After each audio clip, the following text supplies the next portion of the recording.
What's going on, Bengals fans? We are just 13 days away from the NFL trade deadline. So coming up on today's show, we're going to be talking about the latest NFL trade intel from some of those NFL insiders out there, whether it's Jeremy Fowler or Paul Dehner Jr. Jeremy Fowler dropped an article this morning that had 25 names on it. So we'll talk about some of the Bengals names that were on that list. And Paul Dehner Jr. also talked about whether or not the Bengals could be buyers or sellers here in the next couple of weeks. Before we get into all that, though, this is what we're sitting here in the month of October for our AFC North sub battle, and we are sitting way down low down here. So I need some help from you guys. Make sure you hit that sub button, and let's at least catch Ravens run down there in our subs in the month of October. Stay up to date on all things Bengals news. We're live for every single Bengals game. We're also going to be giving away that signed Ocho Cinco jersey coming up this week as well. So make sure you guys join us for our watch parties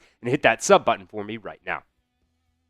Now, when it comes to the NFL trade deadline and the Cincinnati Bengals, I think right now the Bengals are kind of in a weird spot. With the win over the Steelers last Thursday in a very winnable game coming up this week against the New York Jets, they likely aren't going to be sellers at the trade deadline. The Trey Hendrickson rumors are out there right now, and Jeremy Fowler right now is reporting this morning that Trey Hendrickson probably isn't going to be a guy that the Bengals are going to end up training. And, we talk about the Trey Hendrickson rumors all the time, but it's not me saying that I think the Bengals should trade Trey Hendrickson at this point. This is what Jeremy Fowler said about the current Trey Hendrickson trade rumors right now, saying Hendrickson would be far and away the most attractive trade target if Cincinnati entertains a deal. However, a team source told ESPN, as reported on October 14th, that the Bengals have no plans to trade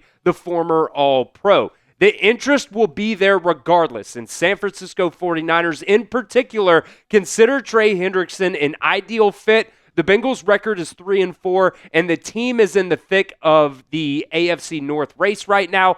All the more reason to keep its best defensive player. Back to the Bengals being in a weird spot right now as well. That's cool that they don't plan on trading Trey Hendrickson right now. So, if they don't plan on trading him, that means, you would think that the Bengals might be buyers here at the trade deadline. The problem there is the Bengals just don't have really any draft capital that they could really afford to end up giving away. So they would likely need to trade players to end up making a trade happen. I don't really know if the Bengals want to do that either. I want to hear from you guys, though, down at the pinned comment of today's show. What position group do you think the Bengals need to upgrade at the NFL trade deadline if they end up, making trades? But, of course, there. So let me know, what position do you think the Bengals need to upgrade at the NFL trade deadline? Let me know your comments down at the pinned comment of today's video. All right, so a couple positions that, was just kind of running through my head here. I think the Bengals could really benefit from a run-stopping defensive end or edge rushers.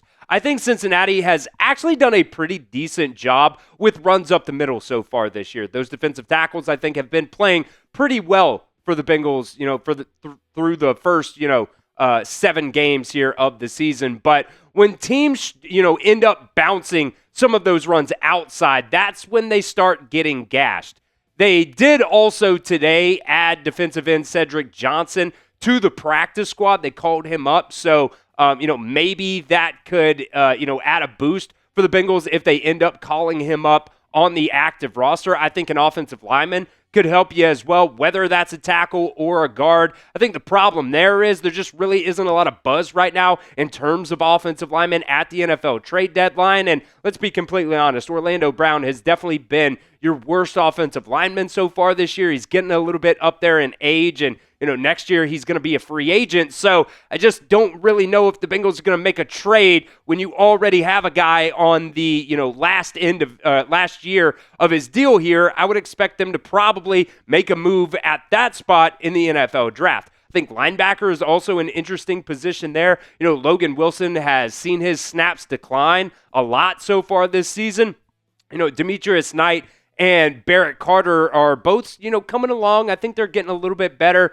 They have a lot of tackles this year, but I think a lot of those tackles too are coming when, you've already got gashed for, 10, 15 yards and they're chasing those guys down. They're not really coming up and hitting those holes and making a lot of tackles right at the line of scrimmage or tackles for loss. And those guys, honestly, they've also been massive liabilities in coverage this year as well. So, when this Bengals defense is really getting picked apart, a lot of that comes when those linebackers in coverage. Secondary also, whether that's cornerback or safety, DJ Turner, I think is just playing great right now. He's playing at a all-pro, level right now at the cornerback position. Dax Hill, I think he's been playing pretty well this year as well. CTB, basically got benched for, kind of a mix of snaps from Josh Newton and Marco Wilson. Jordan Battle has kind of been a liability at times for the Bengals this year. It's kind of crazy. He leads the Bengals in interceptions and tackles, but he also leads the Bengals in missed tackles as well. So I think those are a couple positions that the Bengals should consider here at the trade deadline, but we all know the Bengals' MO may not end up making any more moves here. All right, so coming up next, we're going to look at some more Cincinnati Bengals trade rumors from Paul Dehner Jr., and also, some of those Bengals players on that list from Jeremy Fowler there. Before we get into that, though, I want to give a shout out to the sponsor of today's show, that is Prize Picks. You and I make decisions every single day, but on Prize Picks, being right can get you paid. Don't miss any of the excitement this football season on Prize Picks, where it's good to be right. Prize Picks is the only app that offers stacks, meaning that you can pick the same player up to 3 times in the same lineup. You want more than on Josh Allen pass yards, rush yards, and touchdowns? Now you can pick all of them in the same lineup only on Prize Picks. This is what our producer Aiden put together for the power play this week, Bengals versus Jets here. Going with the more than on Breece Hall, rushing yards at 69.5. Joe Flacco, more than on passing touchdowns for him at just 1.5 there. And T. Higgins, maybe we could see a real, another big performance there from T. Higgins. More than on 52.5 receiving yards there for T. Higgins. Prize Picks is super simple to play. You just pick more or less on at least 2 player stats. And if you get your picks right, you could cash in today. Play Prize Picks to get action on football in more than 40 different states, including California, Texas, and Georgia. So download the Prize Picks app today and use promo code CLNS to get $50 in lineups after you play your first $5 lineup. That's promo code CLNS to get $50 in lineups after you play your first $5 lineup. That link's down in the description of today's show. It's also down at the pinned comment of today's show as well. Prize Picks. It's good to be right. Now, Jeremy Fowler earlier today put out a list of 25 names around the NFL who could be possible trade candidates. The chatter out there amongst some of these NFL teams and front offices.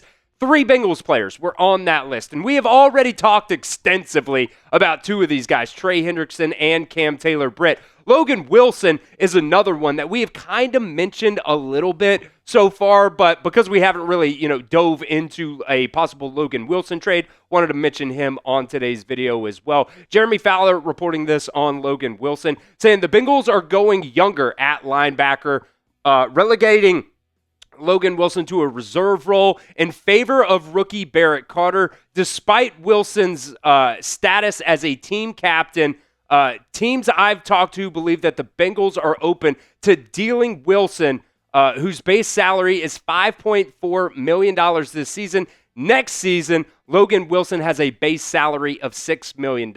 He also listed some of the best fits that the Bengals could possibly trade Logan Wilson to, and also a trade prediction chance. Put it at 60%. In my opinion, I think that's pretty high, when you're looking at some of those, other, teams and whatnot and different trade percentages, from that article there. Dallas Cowboys, I think that's, a relatively good fit there for Logan Wilson. They definitely need some help at the linebacker position right now, but they do also have, some other guys coming back from injury there. DeMarvion Overshown was the guy that I was trying to think of there. They designated him to return So we'll see if, the Cowboys remain a fit there. San Francisco 49ers, Buffalo Bills, and then Lou Anarumo is there with the Colts as their defensive coordinator right now. So that would also make a whole lot of sense if the Bengals ended up trading Logan Wilson here. And we talked about his snaps declining here over the past couple games. You can see the numbers right here, all per PFF. Against the Browns, 64, 71, 42, 65.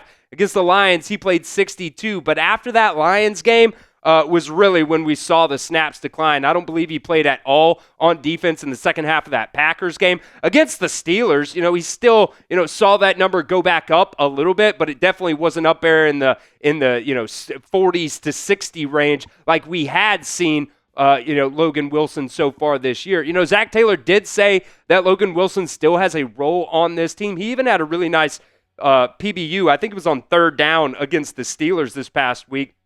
But it does seem like they are kind of beginning to phase Logan Wilson out a little bit more week to week here. You still do have, Oren Burks, on this depth chart as well. I'll be honest, I kind of probably like Logan Wilson ahead of Oren Burks there in terms of depth pieces. But, hey, this is kind of the direction we see right now with the Cincinnati Bengals and the decline of these Logan Wilson snaps. And Logan Wilson's name is out there right now for these trade rumors. So what is the percent chance that you think the Bengals will end up trading Logan Wilson? Could be low. Jeremy Fowler had it at 60%. So let me know what you guys think down in the comments section of today's video. All right, so Paul Dehner Jr. also wrote an article today on The Athletic whether or not the Bengals would be buyers or sellers at the NFL trade deadline here, and he is reporting that the Bengals are neither. They're actually going to be in the stand pat category, which does fit their MO, around the NFL trade deadline. They don't really make a lot of trades at the end of the day. They did make the one, already there for Joe Flacco. So, we'll see if the Bengals end up making any more trades. But this is what Paul Dehner Jr. said about the Bengals, possibly, making more trades if they're going to be buyers, sellers, or, what he said here, staying pat. He said the Bengals made their move in acquiring Joe Flacco. They pumped new life into the season and might be good enough to hang around until Joe Burrow potentially returns in late December. They aren't good enough to warrant giving up any more assets to hang around. The defense is not one player away. The only way the defense improves is development from the young players already in significant roles. There will be a groundswell to trade Trey Hendrickson from the outside. It won't happen. They never trade away a player who can help them win this season for future assets unless the player intentionally napalms his way out of town, a.k.a. Carson Palmer and Carlos Dunlap there, and it just will not happen with Trey Hendrickson. And to me, this just doesn't really surprise me at all if the Bengals end up doing nothing here in the next 13 days. They don't have the draft picks to really give away for anybody. And, most of the spots that they are having trouble at right now, whether it's linebacker or safety or corner or, really whatever else you could think of there. Maybe offensive line, you got some older guys there. But in terms of defense, a lot of those guys are really young. So right now they're banking on Al Golden to help develop some of those guys. I really wish they would at least consider doing something along the offensive line, specifically at left tackle. Orlando Brown just hasn't really been good. I think he's probably been your worst offensive lineman so far this year. I think he's given up 5 sacks already this year and a ton of pressures. But, he is a free agent at the end of the year. So I could also see the Bengals just saying, hey, we're going to ride it out here. Maybe we'll hit that, in the first or second round of this coming up year's NFL draft. We're going to continue to bring you guys all the latest Bengals trade rumors leading up to the NFL trade deadline. So do not miss out. Make sure you guys join the community here at Bengals Breakdown and hit that sub button for me right now.